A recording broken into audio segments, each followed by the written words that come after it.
नमो राघवाय। जय श्री सीताराम, जय श्री सीताराम। ना तो माँ मन में प्राण समय ग्रह किंकरी करेऊ, क्षमो सकल अपराध भय होय प्रसन्न वर देव। जब शंकर पार्वती जी का विवाह हो गया तो भगवान ने कहा कि ये हमारी कंकरी है, हमारे घर की किंकरी आपके घर दे दी है, इसलिए इसके सब अपराध क्षमा करते रहना। यह हमारे जगत गुरु जी की भावार्थ बोधनी है। जो चित्रकूट पीठाधीश्वर हैं हमारे गुरु जी, इनकी भावार्थ बोधनी है, उसका हमें से विवाह पढ़ रहे हैं। तो शंकर पार्वती जी का विवाह हो गया और उनकी विदाई करने के टाइम हिमाचल राज कह रहे हैं, किससे? शंकर भगवान से कह रहे हैं, भाव विधि शंभु सासु समुझाई, घबनी भवन चरण सिर नाई। अब शंकर भगवान अपनी सास को समझा रहे हैं। जननी उमा बोले तब लीनी, ले ओ छंग सुंदर सिख दीनी। और उनकी माता जी ने अपनी गोद में पार्वती जी को बिठा लिया और सुंदर सुंदर शिक्षा देने लगी। कौन? मैना हिमाचल राज की पत्नी पार्वती जी को मैना बहुत अच्छी शिक्षा देने लगी। करऊ सदा शंकर पद पूजा, नारी धर्म पति देवन दूजा। बचन कहत भरे लोचन बारी, बौर लाए और लीन कुमारी। अब उनके मुख से वचन भी नहीं आ रहे हैं और अपने हृदय से लगा लगा करके बार बार रोती जा रही हैं और पार्वती मैया को हृदय से लगाती जा रही, क्योंकि पार्वती जी की विदा कर रही हैं, इसलिए वो बार बार रोती जा रही हैं। कत विधि सृजी नारी जग माई, पराधीन सपने सुख नाई। अभयति प्रेम विकल मातारी, धीरज दीन कुसमय बिचारी। और रोने लगी कि भगवान विधाता ने स्त्री को ऐसा बनाया है कि जिसके तीनों पन अधीनता में निकल जाते हैं। बचपन में माता पिता के अधीन होती है स्त्री, जवानी में पति के अधीन होती है, वृद्धावस्था में पुत्र के अधीन हो जाती है। इस तरह से उसके तीनों पन अधीनता में चले जाते हैं। आजकल समय परिवर्तन है कि महिला सशक्तिकरण हो गया, महिलाएं नौकरी करने लगीं, घर बार बिखर गए, घर को कोई संभालने वाला नहीं है, बच्चे बिगड़ रहे हैं, क्योंकि जब महिलाएं काम करेंगी तो घर को, परिवार को, बच्चों को कौन संभालेगा। जबकि महिला पुरुष से भी अधिक ड्यूटी करती है, सुबह से लेकर शाम तक उसकी ड्यूटी रहती है। लेकिन समय के अनुसार महिलाएं नौकरी में निकल गई, परिवार बिगड़ने लगे। लेकिन यहाँ मैना कह रही है कि स्त्री के तो तीनों पन अधीनता में ही होते हैं। वो अपनी किसको? पार्वती जी को शिक्षा दे रही है। क्या स्वयं तुमने देखा होगा, कई वीडियो में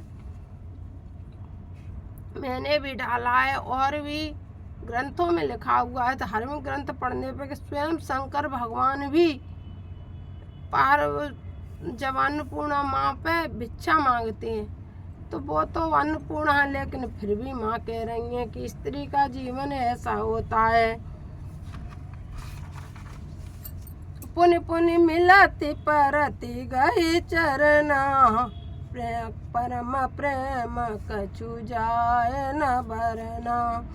बेर बेर पैरों में पड़ जाती हैं। सब नारी ने मिले बेटी भवानी, जाए जनन और पुर लपटानी। सब महिलाओं से मिलने के बाद जगत जननी पार्वती मैया फिर मात के गले से लग गई, क्योंकि अब वो ससुराल जा रही हैं। जननी बौरी मिली चली उचित, आशीष सब काहू दई। फिर भी लोकति माँ तो तन तब, सकीले शिव पै गई, जाचक सकल परितोष शंकर, उमा सहित भवन चले, सब अमर हर से सुमन बरस, निशान नभ बाजे गने। जब बारात चलने लगी तो सुंदर सुभोग गीत गवने लगे, ढोल ढमाके बजने लगे, जैसे कि विदा के टाइम पे बजने लगते हैं वैसा ही सब कार्यक्रम होने लगा। तुरत भवन आए गिरे राई, सकल सेल सर लिए बुलाई, आदर दान बिने बहुमाना, सब कर विदा की नहीं ममाना। पार्वती जी शंकर जी के साथ चली गईं और उनके यहाँ जो जो मेहमान आए थे उनको भी महाराज ने विदा कर दिया।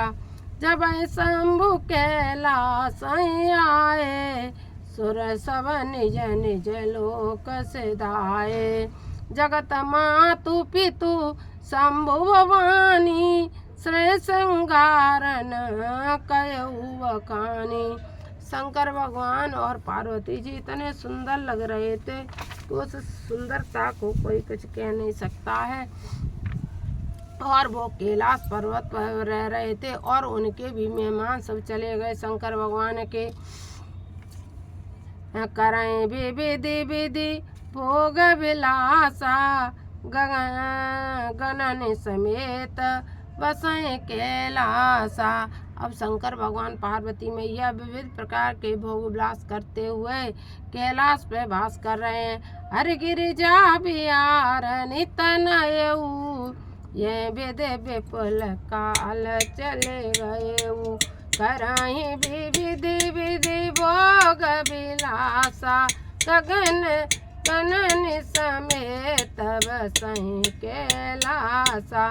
हरे गिरिजा बिहार नित नयो, यही विधि विपुल काल चले गयो। तब जनमेऊ सठ बदन कुमारा, तारक असुर समर जय मारा। आगम निगम प्रसिद्ध पुराना, सठ मुख जन्म सकल जग जाना। जग जात सठ मुख जन्म कर्म प्रताप पुरुषारथ महा। तय तुम्हें ब्रस के तो सुरत कर चरित संचय कहा। अब कार्तिकेय जी का जन्म भी हो गया। ये उमा शंभु विवाह जे नर कहे, नारी कहे जगा वही कल्याण काज विवाह मंगल, सर्वदा सुख पावही। रामचरितमानस में इस छंद में लिख दिया, जो लोग शंकर पार्वती जी का विवाह सुनेंगे, गाएंगे और कहेंगे उनका सर्वदा कल्याण होगा, उनके घर में सदा मंगल होते रहेंगे। चरित सिंधु गिरिजा रमन, वेदन पावई पार बरने। तुलसीदास किमी अतिमति मंद गवार, शंभु चरित सुनि सरल सुहावा। भरद्वाज मुनि अति सुख पावा, बहुलाल सा कथा पर बाड़ी। एन नीर रोमा बल ठाड़ी। अब तो भरद्वाज मुनि को शंकर पार्वती के विवाह का प्रसंग सुनकर और लालसा बढ़ गई कथा के लिए। प्रेम विवश मुख आवन वाणी, दशा दे की हर से मुनि ज्ञानी। औदान्य तब दान जन्म मुनि सा, तुम्हें प्राण सम प्रिय गौरी सा। आपका जन्म धन्य, क्योंकि आपको गौरवपति शिव जी अपने प्राणों के समान प्रिय हैं, इसलिए तुम धन्य हो। कौन कह रहे हैं? याज्ञवल्क्य भरद्वाज जी से कह रहे हैं। शिव पद कमल जी नहीं रति नहीं, सपन ते राम थे सपन न सुहाई। बिनु चल विश्वनाथ पर जनेऊ, राम भगत कर लचनेऊ। शिव सन को रघुपति व्रत धारी, बिनु अगत जी सजे सती असी नारी। पन कर रघुपति भगत जड़ाई, शिव हो शिव सम राम प्रिय भाई। और कह रहे हैं कि जो भगवान राम को बिल्कुल प्रिय नहीं है, जिसको भगवान शंकर प्रिय नहीं है, इसलिए राम को पाने के लिए शंकर भगवान की भक्ति अवश्य करना चाहिए। शिव को जिसने अपनी सती जैसी नारी को तज दिया, भगवान राम के प्रेम में ऐसे को व्रतधारी हो सकता है पुरुष, इसलिए भगवान राम को शिव बहुत प्रिय हैं। प्रथम में कई शिव चरित, पूजा मर्म तुम्हार। सुच सेवक तुम राम के, सहित समस्त बेकार। तुम तो वैसे भगवान राम के और शंकर जी दोनों के प्रिय हो, इसलिए मैंने तो कह दिया है। नमो राघवाय, जय श्री सीताराम। अब आगे का प्रसंग चलेगा आगे के ब्लॉक में, जिसमें पार्वती जी भी पूछेंगी शंकर जी से, और ये भी आगे प्रसंग शुरू होगा भगवान राम के जन्म का। और मतलब वो तो जैसी जैसी कथा चलती रहेगी, हम सब प्रसंग आपको कहते रहे। बड़े अच्छे, बड़ा मनोहर दृश्य रहता है यहाँ पर, क्योंकि आंवला रहता है, तुलसी जी ये रहती हैं हमारी पास में। बहुत मनमोहक दृश्य रहता है, मन लगता है पढ़ने में, समझने में। आपका भी सहयोग मिल रहा है, आप सब लोग बहुत अच्छे से सुन रहे हैं, इसके लिए सबको बहुत बहुत साधुवाद, बहुत बहुत धन्यवाद। आप भी कथा सुने, हमें भी सहयोग करें। नमो राघवाय, जय श्री सीताराम। भगवान की हरे अनंत, हरे कथा अनंता। भगवान की जैसे ये भावार्थ बोधनी है, रामचरितमानस है, वो गोरखपुरी, ऐसे अनेकों अनेक रामायण, इनकी कथा आप जिस भी, मान लो एक संत की कथा सुनते हो, दूसरे की सुनते हो, जब भी सुनते हो नया लगता है, वही है बस। कथा तो नित नई होती है, और इससे कभी कान नहीं भरते हैं, कथा सुनने से कभी कान नहीं भरते हैं, ना इसको पढ़ने से मन तृप्त होता है। जिस तरह से रोटी आज भी खाते हैं, कल भी खाते हैं, प्रतिदिन खाते हैं, कभी ये कहते हैं कि अब हम भोजन नहीं करेंगे, उसी तरह से यदि भगवान के रामचरितमानस को पढ़ने लगोगे या भजन करने लगोगे, तो उससे कभी तृप्ति नहीं होती है। क्यों नहीं होती है? क्यों होती ही नहीं है? अब कहो कि पेट तुम्हारा क्यों नहीं भरता, क्यों प्रतिदिन खाते हो? अब ये तो कोई नहीं बता सकता कि क्यों हम प्रतिदिन भोजन करते हो, उसकी भूख लगती है। इसी तरह से हमें रामचरितमानस पढ़ने की भूख लगती है, बड़ा मन शांत होता है, बहुत अच्छा है। और यहाँ तो और कुछ जीवन में मैंने पहली बार, वैसे मैं भगवान के पास ही अपना पाठ कर लेती थी, लेकिन जीवन का पहला अनुभव है कि आंवले और तुलसी की महिमा का बहुत गुणगान सुना था। अनुभव जीवन में मैं पहली बार कर रही हूँ। गंगा का तो अनुभव किया था, लेकिन तुलसी और आंवले का पहली बार हो रहा है। यदि आपके घर भी इस तरह से छत पे लगे हों, तो अवश्य बैठो, वहाँ पाठ करो, फिर अनुभव महसूस करो, फिर हमें बताना। नमो राघवाय, जय श्री सीताराम, जय श्री सीताराम।